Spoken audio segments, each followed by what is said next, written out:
Olá pessoal, tudo bem com vocês? Este vídeo vai ser um vídeo muito importante para quem sofre de ansiedade. Então, se você sofre de ansiedade ou conhece alguém que sofre disso, encaminhe esse vídeo para essa pessoa que provavelmente vai ajudar ela a questionar algumas coisas e diminuir o nível da ansiedade. Vamos lá! Eu vou falar sobre catastrofização e profecia autorrealizável. Meu Deus do céu, o que é isso? Catastrofização é uma distorção cognitiva, é um erro de pensamento, é uma forma distorcida da gente pensar sobre situações quando elas nos causam ansiedade.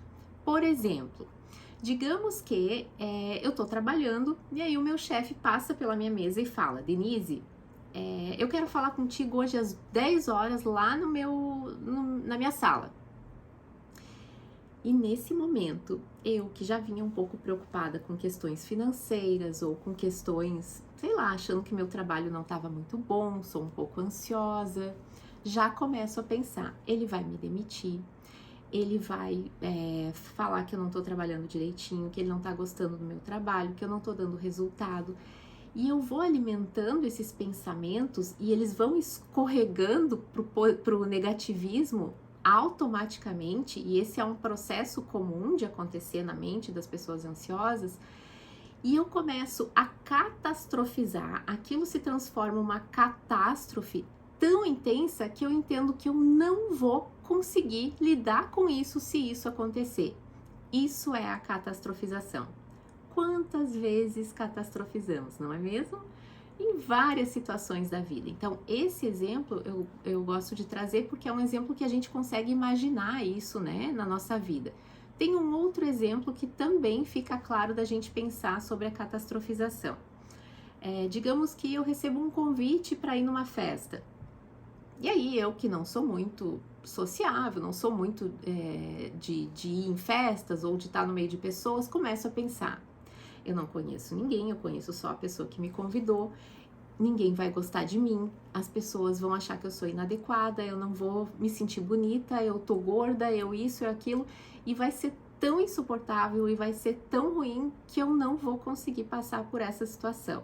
E eu fico muito ansiosa, e aí depois eu falo o restante desse exemplo.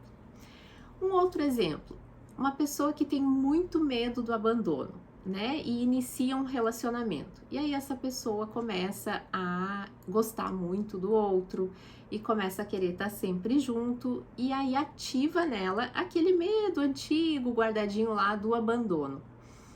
Essa pessoa, ela vai começar a ter pensamentos do tipo: se ele ou ela me deixar, isso vai ser tão horrível que eu não vou conseguir lidar com isso.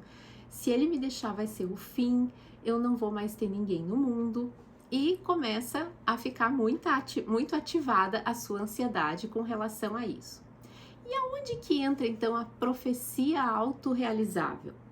A profecia autorrealizável entra aqui, nesse momento em que esses pensamentos estão ativados, e aí vem o meu comportamento. Vou pegar o exemplo do chefe, né?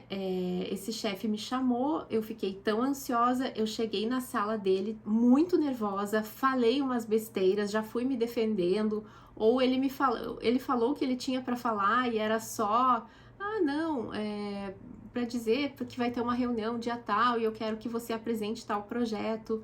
E eu fico tão ansiosa, eu estava tão ansiosa nessa situação que ele percebe a minha insegurança e pensa: não, uma pessoa insegura assim, talvez eu não queira que esteja à frente desse projeto. E aí ele, sei lá, realmente me demita ou me tire daquela equipe porque eu demonstrei muita insegurança. Profecia autorrealizável, acontece aquilo que eu mais temo que aconteça. No segundo exemplo, eu acho que eu sou uma pessoa que não se relaciona bem, então eu nessa festa eu fico muito ansiosa no antes e eu desisto, não vou na festa. Profecia autorrealizável, eu vou conhecer menos pessoas, eu não vou desenvolver a minha habilidade de conversar com as pessoas, de estar lá no meio, mesmo não gostando, né? Mesmo que aquilo não seja a minha primeira escolha na vida, de estar numa festa, de estar no meio social. Só que isso impossibilita que eu desenvolva essa habilidade para quando eu precise. E aí aquele pensamento de que isso não é para mim, que eu sou inadequada, que eu não sei fazer isso, se confirma, porque eu não vou. E o outro exemplo, que é o medo do abandono, a pessoa que conheceu alguém que está com muito medo de perder aquela pessoa começa a ter comportamentos que assustam o outro. Por exemplo, ligar toda hora, pedir que essa pessoa fale que me ama o tempo todo, ficar muito, muito, muito ansiosa se ela não me responde um WhatsApp e eu fico ali pedindo para essa pessoa responder o tempo todo. E aí essa pessoa se assusta e pensa, tô fora desse relacionamento, e realmente abandona, né? Sai do relacionamento, encerra a relação. E aí confirma o que eu vinha pensando. Profecia autorrealizável. Então, muito cuidado com o quanto a gente vai alimentando esse pensamento negativo, esse negativismo, que é uma tendência comum, né, da nossa mente fazer quando é uma situação que nos assusta, nos remete a algo que causa medo ou ansiedade. A gente não tá falando aqui daquele positivismo tóxico, né, que a gente vê nas redes sociais, de que, então, se não é para pensar pro lado ruim, então é tudo maravilhoso, é tudo muito positivo, vai dar tudo sempre certo. Não, a gente sabe que não é assim. A gente sabe que a vida não é um mar de rosas. Mas a gente não precisa ir sempre pro lado negativo. A gente precisa buscar o pensamento realista. Tem situações na vida em que a gente vai chegar a conclusões de que aquilo é muito ruim mesmo, de que é uma situação muito ruim, que o pior vai acontecer e às vezes acontece mesmo. Então a gente precisa ter esse pensamento realista para saber lidar com aquilo quando aquilo é ruim mesmo. Então, quais são os passos que a gente precisa seguir para alcançar o pensamento realista e não ficar no negativismo e nem naquele pessimismo que, tudo é maravilhoso?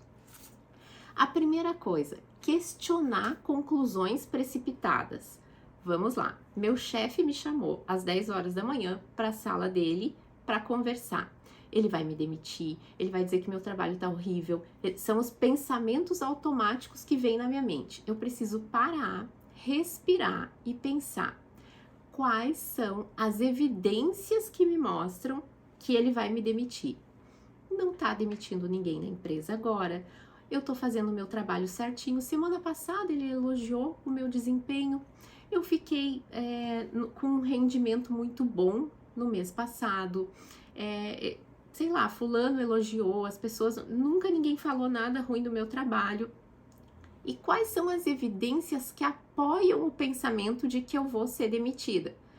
Bom, às vezes pode acontecer de estarem querendo cortar algum gasto, mas quando eu faço esse equilíbrio de evidências que apoiam o meu pensamento e evidências que não apoiam o meu pensamento, eu vou ter uma conclusão mais realista da situação.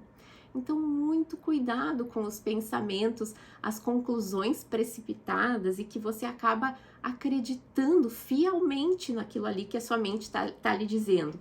A nossa mente, ela nos engana e muito. Nem sempre aquilo que a nossa mente fala é uma verdade. A gente precisa fazer o exercício de quais são as evidências que apoiam, quais são, né, questionar essas evidências. Falasse. Esse exercício você vai fazer lá quando você sentir isso.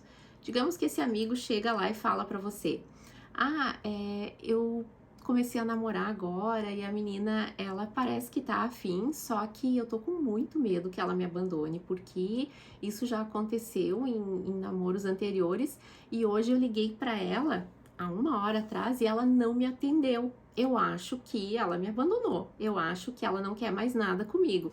O que você diria a esse amigo? Você diria, não, peraí, faz 1 hora só, talvez ela esteja lavando o cabelo, talvez ela esteja assistindo uma aula, talvez ela tenha, sei lá, saído, né? Enfim, isso não significa abandono.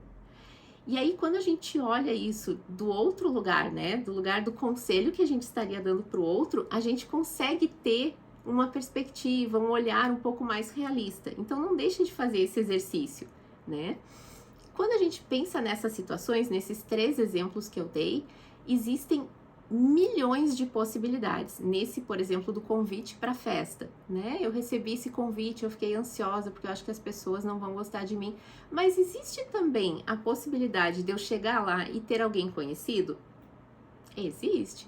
Existe também a possibilidade de eu chegar lá e alguém, sei lá, puxar uma conversa e eu fazer uma amizade ali com alguém legal? Existe também.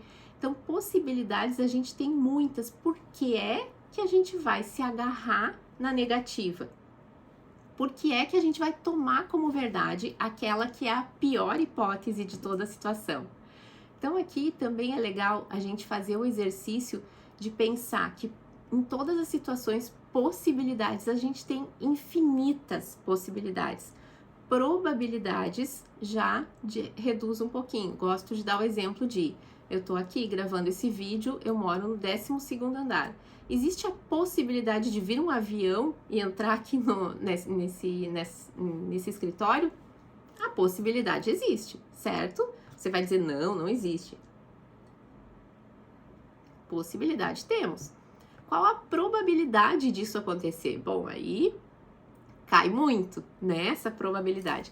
Na vida, com os outros exemplos, a gente precisa pensar nisso. Eu posso estar andando na rua e cair um poste na minha cabeça? Posso. Qual a probabilidade disso acontecer? Eu vou deixar de sair na rua, então, porque podem cair postes na minha cabeça? Não, eu não vou deixar de fazer as coisas. Outro exercício que também nisso, né, da ansiedade pode ajudar demais é você pensar que todas as situações têm um risco e todas as situações têm recurso para lidar com isso. Quando meu chefe me chamou para a sala dele, eu pensei que eu maximizo os riscos de ser demitida, no caso, e minimizo os recursos. É como se eu fosse demitida, a minha vida profissional acabou. Eu não vou ter recurso para lidar com isso. Na verdade, isso está desequilibrado. A gente tem muitos recursos para lidar com isso e a possibilidade dele me demitir nesse momento talvez seja muito pequena. Então, avaliar se você está maximizando os riscos e minimizando os recursos também vai te ajudar. Normalmente, na ansiedade, a gente faz isso. Qual é o risco da pessoa que até uma hora atrás estava tudo bem, ela gosta de mim, qual é o risco dela me abandonar? É muito pequeno, mas nesse momento eu estou maximizando esse risco. E qual é o recurso que eu tenho para que, se de fato isso aconteça, né? A vida não é só mar de rosas, como eu falei. Se de fato essa pessoa me abandonar, eu tô perdido no mundo, eu não tenho mais ninguém, eu nunca mais vou me relacionar com ninguém. Não, eu vou achar ruim. É ruim perder uma pessoa que a gente gosta muito, se separar e tal. Mas eu tenho muitos recursos para lidar com isso. Eu tenho os meus amigos, eu tenho a distração do meu trabalho, eu posso ir para academia, eu tenho os meus hobbies, eu tenho... Entende? Tem muita coisa que a gente pode fazer para lidar com o sofrimento. Então, sempre que uma situação te deixar com ansiedade, faça esses passos. Primeiro, questione o pensamento. Não acredite no primeiro pensamento que vier na tua cabeça. O primeiro pensamento que veio é a catástrofe. Questiona, né? Quais são as evidências que eu tenho que apoiam? Quais são as evidências que não apoiam? Depois disso, o que eu diria para um amigo que estivesse passando nessa situação, né? A situação é ruim mesmo, eu cheguei a uma conclusão que não é a melhor, não é a que eu queria. Quais são os recursos que eu tenho para lidar com isso? O que eu posso fazer com isso? Então, só esses pensamentos, só esses questionamentos já vão te ajudar bastante. Mas se ainda assim, para você, é muito difícil lidar com a ansiedade, com os pensamentos ansiosos, procure um profissional da psicologia, da psiquiatria, que possa te avaliar, que possa te ajudar, para que você não fique sofrendo tanto com essas questões. A vida, ela é difícil mesmo, né? Ela tem aí os desafios dela, mas a gente pode lidar de uma forma um pouco mais tranquila. Eu espero que esse vídeo tenha te ajudado. Se ajudou, deixa o seu comentário aqui, deixa a sua curtida, que é a forma de eu saber que esse vídeo está ajudando. Faça como as pessoas estão fazendo, de deixar recado para mim lá no Instagram. Eu gosto muito de saber como que tá indo esses vídeos aqui na sua vida, se tá ajudando ou não. Eu vou ficar muito feliz e até o nosso próximo vídeo.